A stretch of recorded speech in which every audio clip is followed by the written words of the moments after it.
Hey, folks, Erick Stakelbeck here. Welcome to the Watchman Newscast live stream. I hope everyone had a great weekend. It is Monday, and man, we're creeping towards Thanksgiving here in the United States. Time really flies, and I think this year has gone faster than any year in my life, 2024.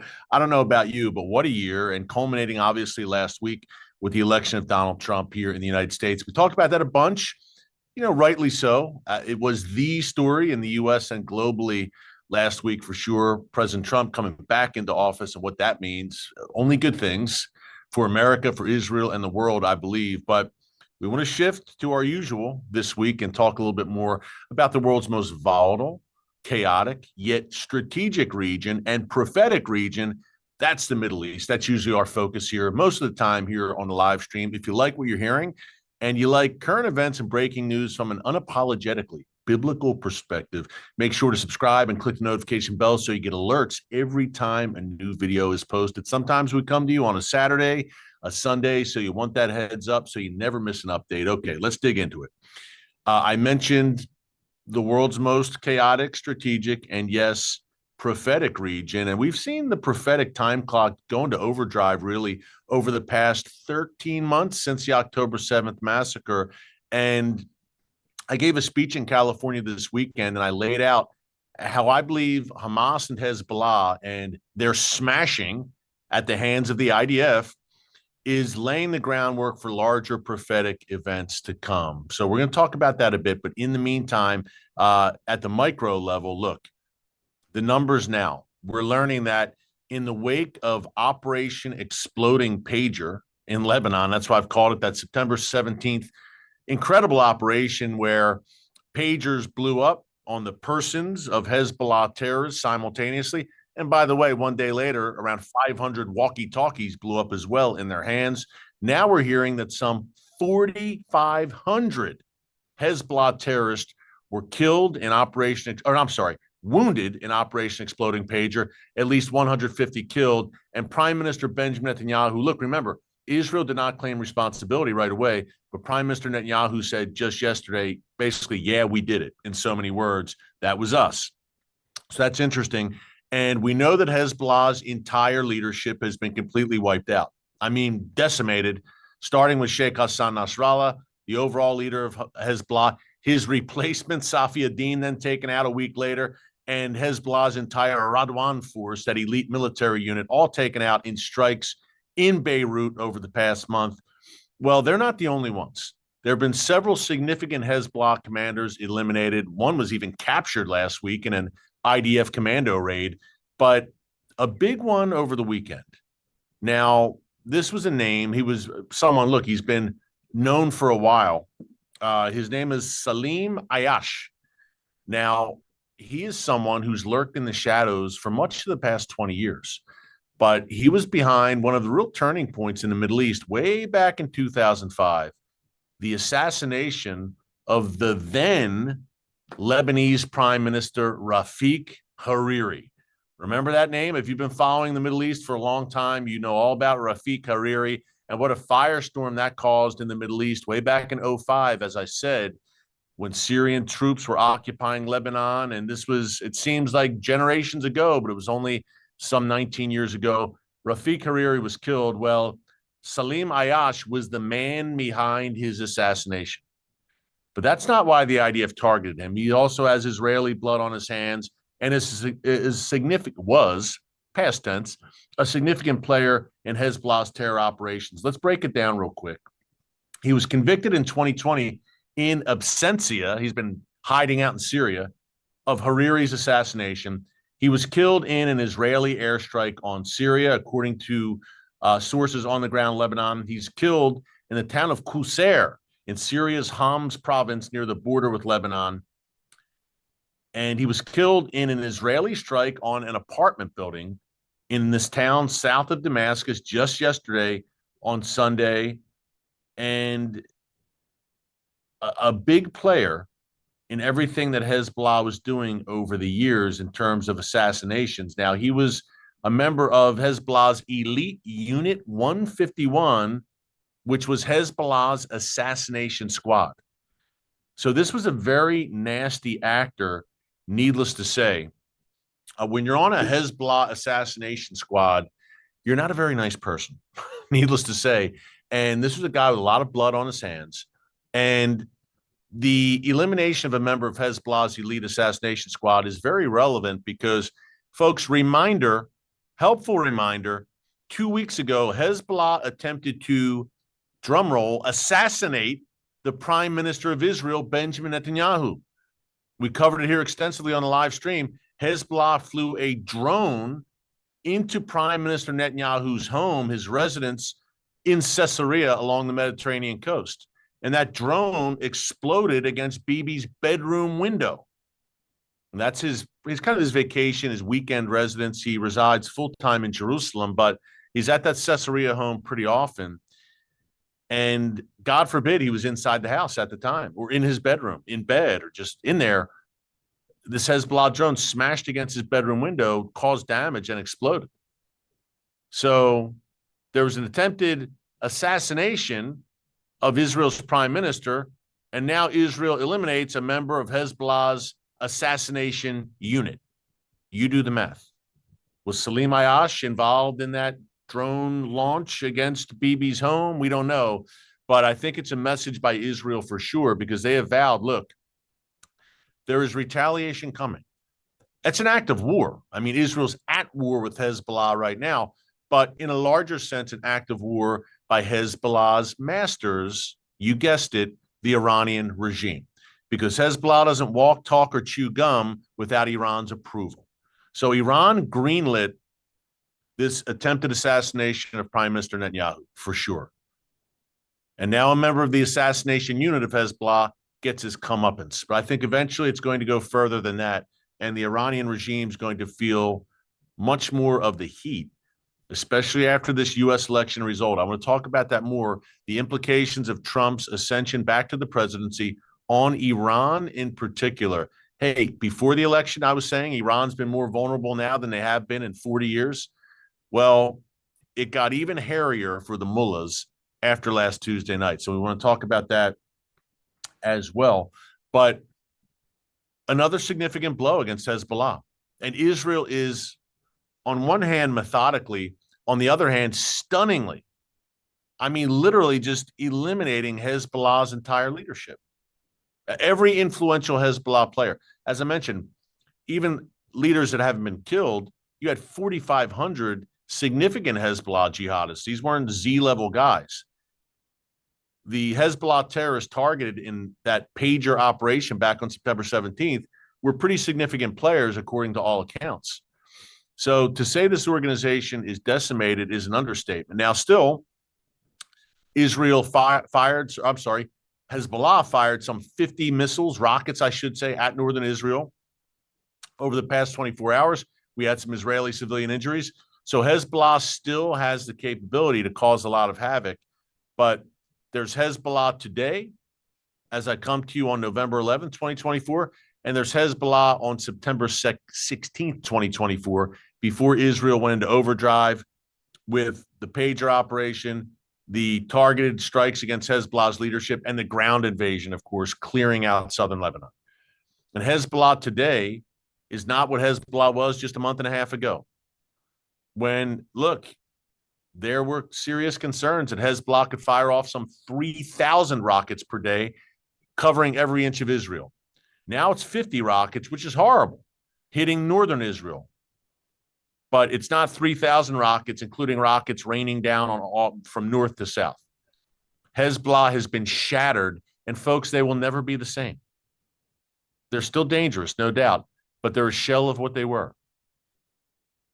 The IDF has the accomplishments here by the IDF in the north and in the south. Of course, Hamas is relegated now to being a ragtag bunch of guerrilla fighters. I mean, smashed. Speaking of decimated leadership, I bring you Hamas. And what about Palestinian Islamic Jihad? Do they still exist? I mean, I haven't heard a whimper from them in months either. So Israel has done not only the people of Israel, but the world a service in smashing arguably the world's two most dangerous terrorist organizations, Hezbollah and Hamas. I'd certainly put Hezbollah number one by far as the world's most lethal, powerful, and dangerous terror organization. At least it was. So Israel's done the world a great service because these terror groups are not only enemies of Israel. I shouldn't have to explain this, but I will. These are enemies of the free world, of sanity, of civilization. And now they are licking their wounds and hurting badly. Will we see a ceasefire in Lebanon soon? We don't know. That's been bandied about. Some in Israel say, hey, we've accomplished pretty much all we can accomplish there. Hezbollah's pretty much at 30% of what their fighting capacity was. Yes, they still have tens of thousands of rockets. But if you don't have the trained fighters or the launch pads to operate the rockets and launch them, then they're not of much use to you. And I think the big story now and the big goal for Israel, and we've documented here in the live stream, they've cleared out all this space in southern Lebanon. They've gone literally, this is house to house, folks. It's village to village across southern Lebanon. The IDF on the ground has cleared out massive, massive amounts of weapons from civilian homes in southern Lebanon. Inside, you'll have Hezbollah rockets in the attic as a family's eating dinner in the living room below or in the kitchen below. This is true. And the IDF has video documenting all of this. We've shown it on my nightly show, Stakelbeck Tonight. By the way, you can watch on TBN every weeknight, Monday through Friday, 7:30 p.m. Eastern Time with a re-air at 10:30 p.m. Eastern Time. If you love our YouTube channel, you'll love our nightly TV show on TBN, the world's largest Christian television network. By the way, programming note, our dear friend Yair Pinto, who heads up TBN Israel, will be on Stakelbeck Tonight tomorrow night. You won't want to miss that. Very good tomorrow. He'll be in studio with me. Yair's going to be in the States for a little bit. By the way, he just passed 1 million subscribers on his channel, the TBN Israel channel. I encourage you to subscribe there. And of course, we just passed 1 million as well here on our channel. So if you want all things Israel, Middle East, and the prophetic angle to it, how it affects you no matter where you live, be sure to follow both of our channels. But I think the big story now is, okay, Israel's, tremendous accomplishments. Hezbollah was the 800-pound gorilla. Everyone feared Hezbollah. And Israel was hesitant to do certain things because what about Hezbollah? We'll be in bomb shelters for months. They'll rain down, as I said, 3,000 rockets per day on our heads. And yet, in one fell swoop, I see this as God Almighty going ahead of Israel. And just, these are miraculous, unprecedented type operations. And the favor of God on the IDF in carrying all of this out. Within the grand scheme of things, yes, there's been death, there's been injuries, both in the north and the south.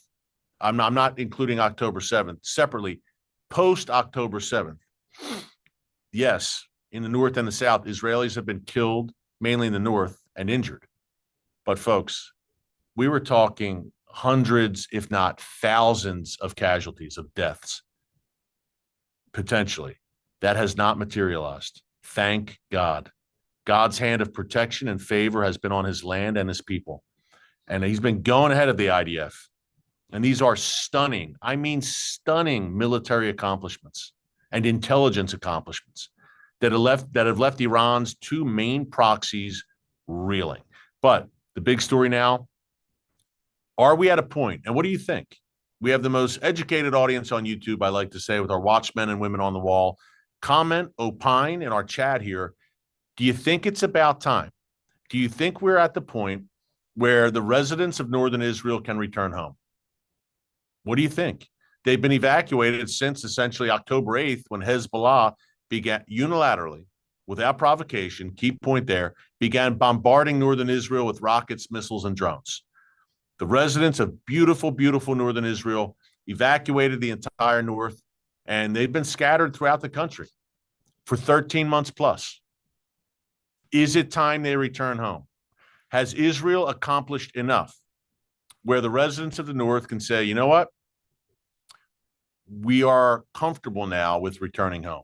We no longer fear a pending invasion from the Israel-Lebanon border. Whereas Hezbollah, with prior to September 17th, essentially, and prior to Israel's ground invasion over the past month and a half, so are those northern Israelis, are they safe to return home? What do you think? It seems that could be fast approaching. And folks, I'll say it again. You can't have an entire region of Israel shut down economically for 13 months. Try two regions, northern Israel, along the Lebanon border, some 70 to 80,000 Israelis, small business owners, large business owners, every kind of business owner, evacuated for 13 months, living out of suitcases, scattered across the country, living out of hotels. You can't sustain a country, any country, let alone a country like Israel that is the size of the state of New Jersey, when entire regions of that tiny country are evacuated and not functioning for a year plus. That's been the situation in the north, and that's been the situation in the south around the Gaza border. This is a time where Israel could use a few good friends and an economic boost. I mentioned that as well, because the tourism industry right now is basically kaput. It's very difficult to get to Israel right now. Airlines are canceling flights and people are nervous to go, understandably.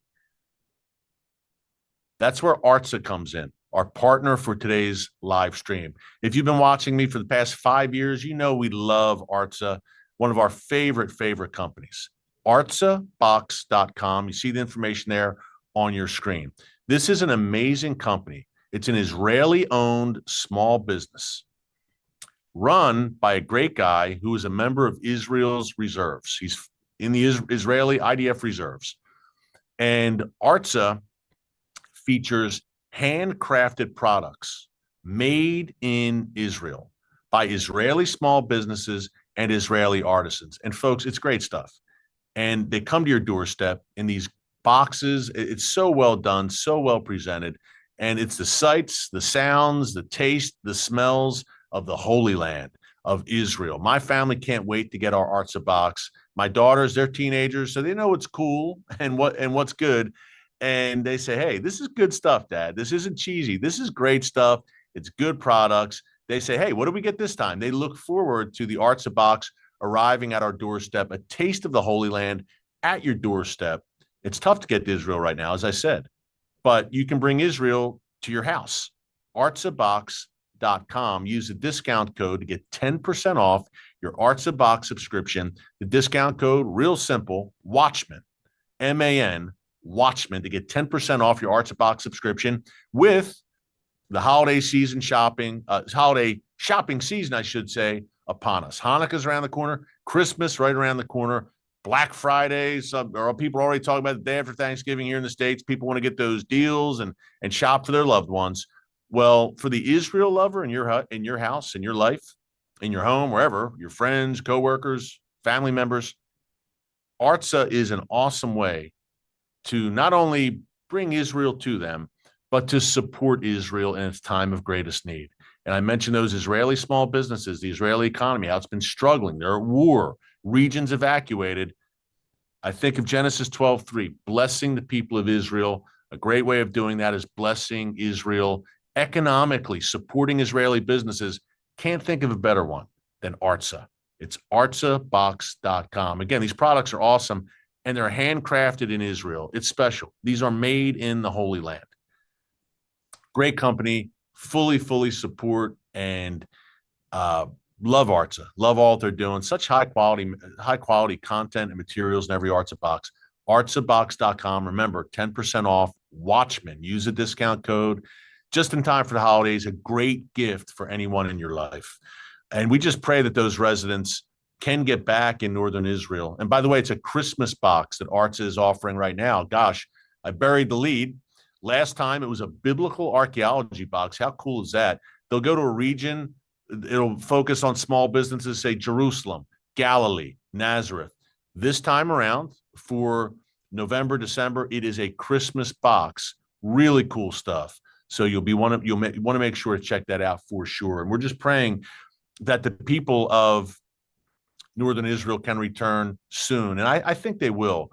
And I think Donald Trump getting into office is a massive deal. And we've been talking about this for a few days, but basically I think the enemies of the free world, and that's led by the likes of Hamas and Hezbollah and the head of the snake, the Iranian regime, they're on notice right now. And they know that Trump is going to give Israel a green light. And already Benjamin Netanyahu said yesterday that he and Trump have spoken 3 times over the past week.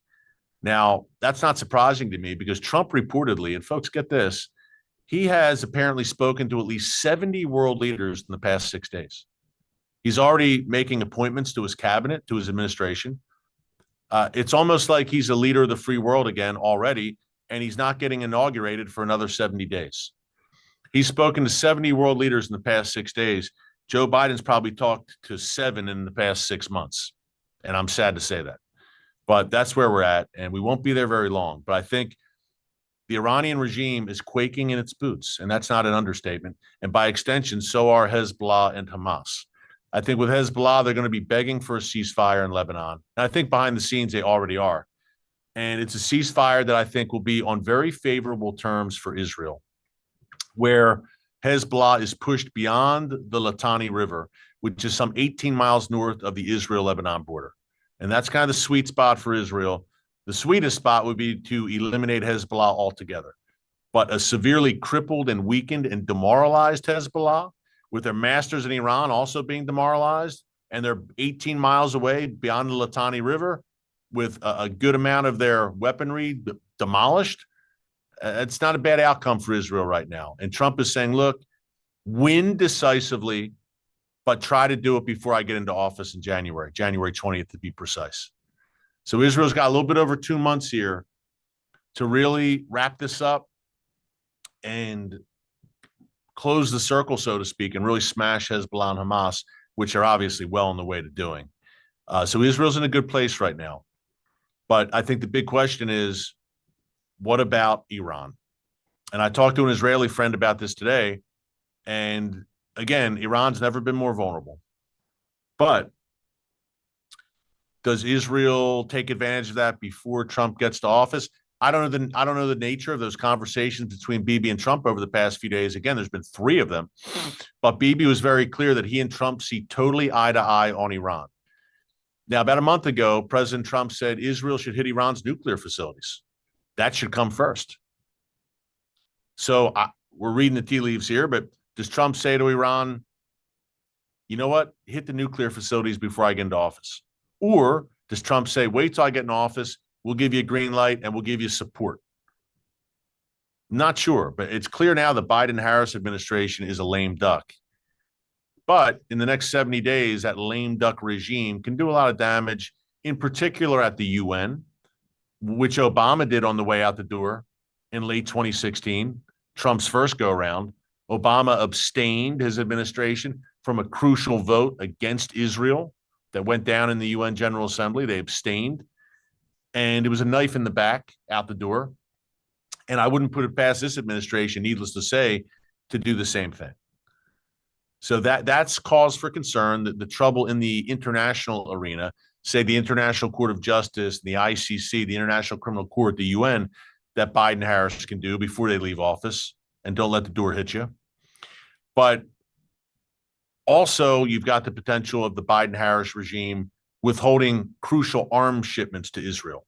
And there's talk about that already in the next 70 days. But the cavalry is going to arrive come January 20th, and there's a new sheriff in town who has been resoundingly, I don't know where you live, we have people from around the world, but if you live in the United States, you know it's been a resounding landslide victory, where literally every state in the union, all 50 states, took a turn to the right.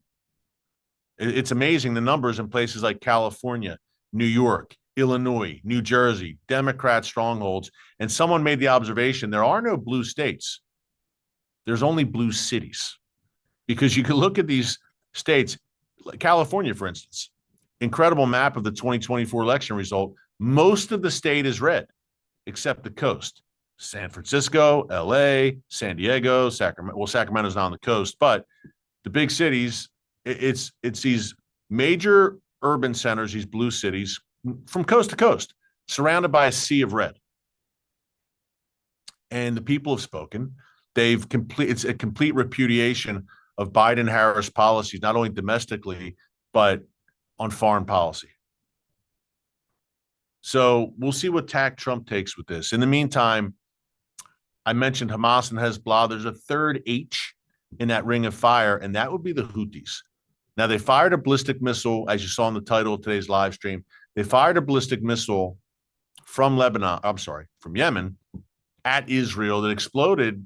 Well, it was intercepted, I should say, but the explosion dropped some debris near Jerusalem. Now, they were apparently aiming for a military base in between Tel Aviv and Jerusalem. Thankfully, again, it was intercepted. But the Houthis, I like to say, and you guys and gals know if you watch me on a regular basis, evil is arrogant, without a doubt.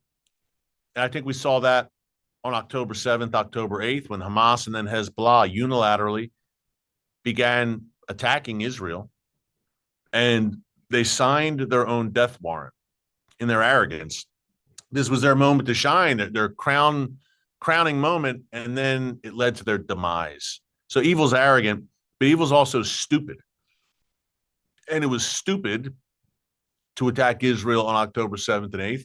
And it was absolutely idiotic for the Houthis to fire over 200 projectiles at Israel since October 7th, including a few ballistic missile attempts right now, including a drone also that struck an apartment in Tel Aviv back in July and killed an Israeli.